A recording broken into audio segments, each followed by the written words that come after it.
Muy buenas, queridos amigos, soy Jesús Pozuelo, gestor cultural de Hispabilia. Y hoy vengo a contaros una historia, ¿vale? Una historia que está bastante relacionada con la situación que estamos viviendo. En primer lugar, antes de por supuesto, de contaros y de entrar un poco en materia, me gustaría a todos enviaros, a todos los que veáis este vídeo y a todos en general, enviaros un cariñoso abrazo, ¿vale? Un saludo y espero, por supuesto, que estéis pasando esta cuarentena de la mejor forma posible y que vuestros familiares y personas queridas, vamos, ya sean amigos y demás, estén bien.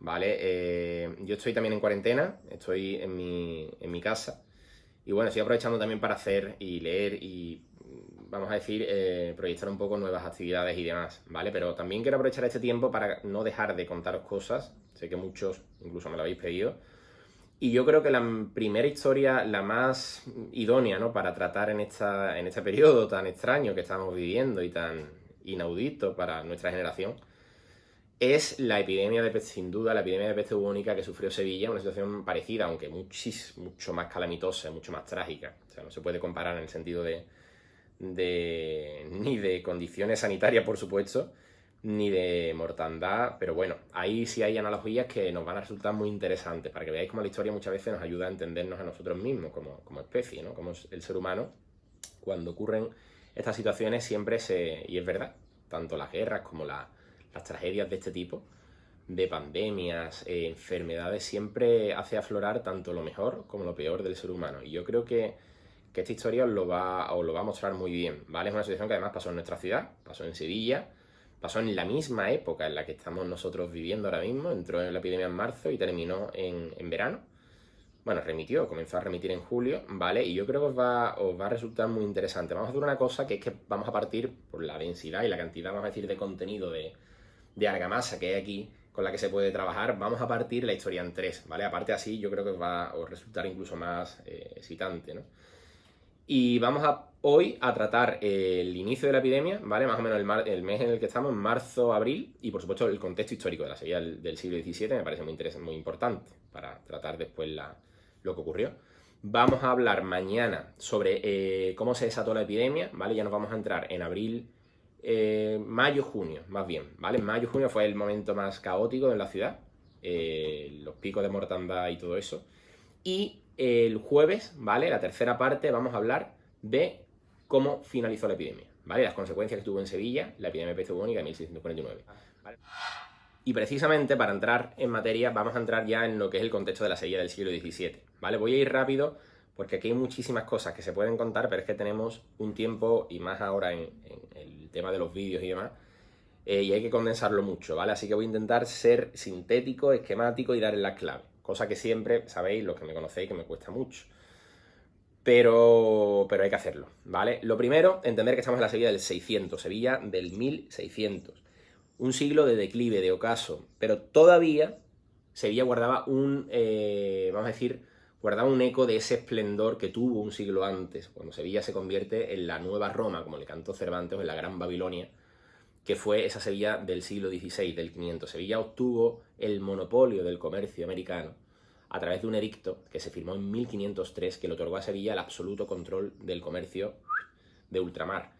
Eso provocó una serie de transformaciones tremendas en la ciudad, tremendas en todos los sentidos, en todos los ámbitos, desde el punto de vista demográfico, económico, comercial, financiero, arquitectónico. Tenemos muchísimos edificios, el propio campanario, por ejemplo, de la Giralda, que es de mediados del 16, y todo eso transforma la ciudad, y Sevilla a finales, sobre todo del 16, se convierte, podemos decir, la ciudad más populosa de Europa, o entre las tres más populosas, con mayor población de todo el continente europeo. ¿Qué ocurre?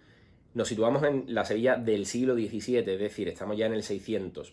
Una ciudad que todavía, podéis ver, estas láminas de esa época, controlaba el comercio americano con las flotas de India que zarpaban desde el Arenal un par de veces al año normalmente, ¿vale? Aquí veis el castillo de San Jorge, el puente de Barca, ¿vale? Y la orilla de Triana hoy en día lo que sería la calle Betis, ¿vale? Veis por supuesto la Giralda y aquí la Torre del Oro, la Puerta del Arenal, y por aquí entraba toda la plata. Cuando se desembarcaba la mercancía, veis aquí el barrio de la Carretería, que estaba en esta zona, Cestería y Carretería, que eran arrabales que están hoy en día todavía en el Arenal, ¿vale? La Carretería es el barrio que está entre la calle Antonia Díaz, ¿vale? Y la calle 2 de Mayo. Está precisamente la hermandad de la Carretería, y era el gremio de los transportistas que transportaban toda la mercancía hacia la casa de contratación, que era la institución que controlaba todo el comercio y todo lo que llegaba, sobre todo el metal, que era obviamente el producto más importante, como la plata que llegaba sobre todo del Potosí, del sur del Perú.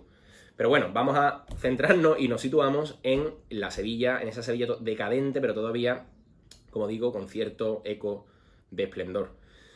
Y ahí es cuando entra la epidemia, en 1649. ¿Qué ocurre? La epidemia de peste bubónica, ¿vale?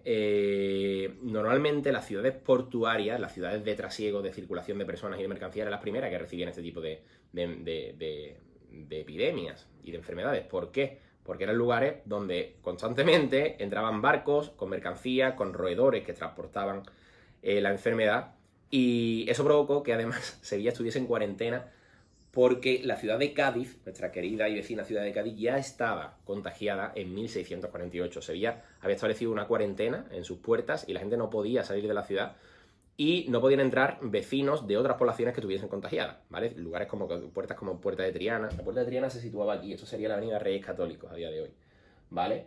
Que os digo, la Puerta Real, la Puerta de la Macarena, la Puerta del Osario, Puerta de Carmona, la Puerta del Arenal. Estas eran las entradas de la ciudad, aparte por supuesto del arrabal de Triana y de los otros arrabales que tuvo Sevilla. Pero la epidemia entró en Sevilla, ¿vale? Voy a ir, como digo, dando en las claves.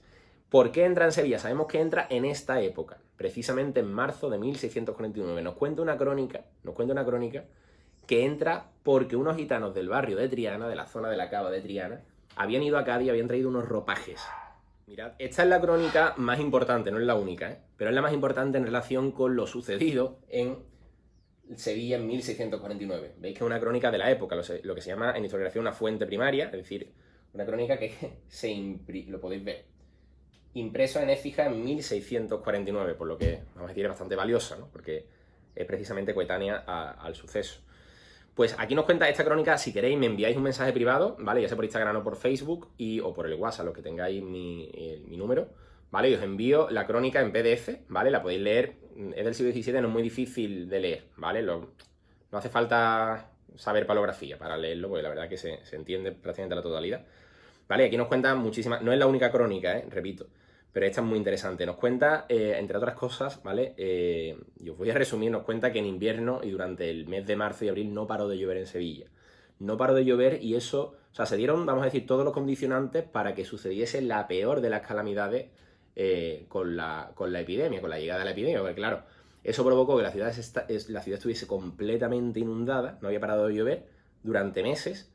Las puertas de la ciudad, como la puerta Postigo del Aceite, Puerta del Arenal, la Puerta de Triana, estaban con las tablas, esas tablas que se colocaban, que todavía quedan algunos vestigios. Si ustedes andáis, por ejemplo, por el Postigo del Aceite, vais a ver que el Postigo del Aceite tiene dos columnas de granito, dos fustes romanos de acarreo, que tienen dos canales, ¿vale? Eso se realizaba precisamente para colocar las tablas de madera para frenar el envite, la entrada de las aguas cuando Sevilla se arriaba.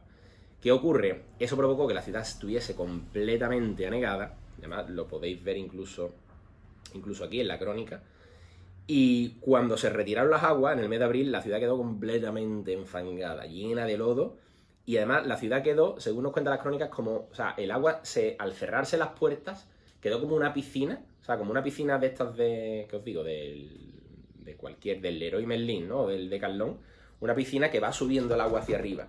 Y precisamente eso provocó que cuando deja de llover, la ciudad, al retirarse el agua, quedó embarrada completamente llena de lodo, y eso, vamos a decir, potenció y por supuesto expandió después el desarrollo de la epidemia por la ciudad.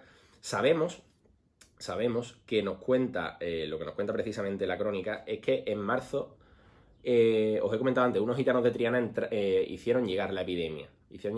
Aunque esto no está claro, porque habían visitado la ciudad de Cádiz y unos ropajes que traían se supone que estaban contagiados. Esto no lo sabemos porque además se pudo buscar alguna cabeza de turco y obviamente la población más, vamos a decir, mira, aquí lo pone, ¿vale? Dice, unos gitanos de Triana dicen una ropa de Cádiz, dificultad que no tengo que averiguar, respondieron en términos hábiles de seguro fundamento. Es decir, que ni el mismo autor tiene claro que esto fuese cierto, que estos gitanos de la cava trajesen los ropajes infectados. Sea como fuere, en Triana, y esto ocurría prácticamente siempre, es donde el primer lugar donde se dio la epidemia. ¿Por qué? Porque los arrabales, los lugares extramuros, que eran lugares donde vivía la gente más humilde, los lugares más baratos, con los corrales de vecinos y demás, donde aparecían los primeros contagiados, los primeros infectados. Y precisamente en Triana nos dice la crónica, mira por ejemplo esta otra crónica, que ya había, dice, entristecía ver a la mucha gente que moría en las partes inundadas. Estamos hablando todavía de marzo, cuando la epidemia todavía no se ha desatado por la ciudad. Dice, atemorizaba ver sacar los cuerpos de los difuntos en barcos y en caballos, con carros. Dice, no solamente ya en Triana, sino incluso dentro de la ciudad, causando gran pavor ver a los clérigos detenidos en las bocas de las calles, esperando sacar los cuerpos, trayendo carros con 6 u 8 juntos, cosa nunca vista hasta entonces. Todavía no se ha desatado la historia, ¿eh? Estamos todavía en marzo. Y fijaos, en relación con la Semana Santa, podemos relacionar con nuestra situación actual. Dice, se vio una cosa no vista en Sevilla, que fue no salir cofradía alguna a causa de continuar las aguas. Además, hacía frío como por enero. ¿Qué ocurre? Cuando se retiran las aguas, ¿vale? Es cuando se empiezan a dar, vamos a decir, a verificar los primeros casos de contagiados. Y ya nos cuentan las crónicas que en Triana empiezan a desatarse los primeros casos y la gente se metió dentro de la ciudad. Es decir, los vecinos de los arrabales, como por ejemplo del barrio de Triana, se metían dentro de la ciudad. Fijaos, por ejemplo, lo que nos cuenta aquí. Dice, ya se sabía que en Triana, o en la calle Vírgenes y en la calle Galera, en el barrio de la Cestería, la calle Galera, y dice, y en Carretería, ya estaban apestadas, es decir, los arrabales del Arenal. Dice, y se vivía con recato. Dice, pero se entró mucha gente en la ciudad. Dice que fue recogida con ropa y en particular en posadas y casas de gente pobre. Es decir, los vecinos de los arrabales, viendo la situación, se metieron de intramuros. Eso provocó que a partir de abril la situación se desatase de una forma incontrolada, para que veáis la importancia de la cuarentena y de estar todos en casa dentro de la ciudad. En ese momento no había redes sociales, no había televisión, no había Twitter, no había Instagram ni Facebook, y la gente hacía, obviamente, lo que creía que era lo mejor. Y en este caso, los vecinos, muchos contagiados de los arrabales, al meterse dentro de la ciudad de intramuros, provocó que se desatase, como digo, la epidemia durante la primavera de 1649 de forma completamente inusitada y sin ningún tipo de control. Mañana veremos lo que ocurrió intramuros, a partir de abril, mayo y junio de 1649, para que vais a poder comprobar cómo es una situación muchísimo, enormemente más trágica, ¿vale? Se dieron picos de mortandad de hasta 4.000 sevillanos diarios, ¿vale? Eso lo veremos mañana.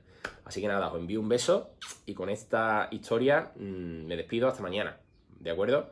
Un beso para todos.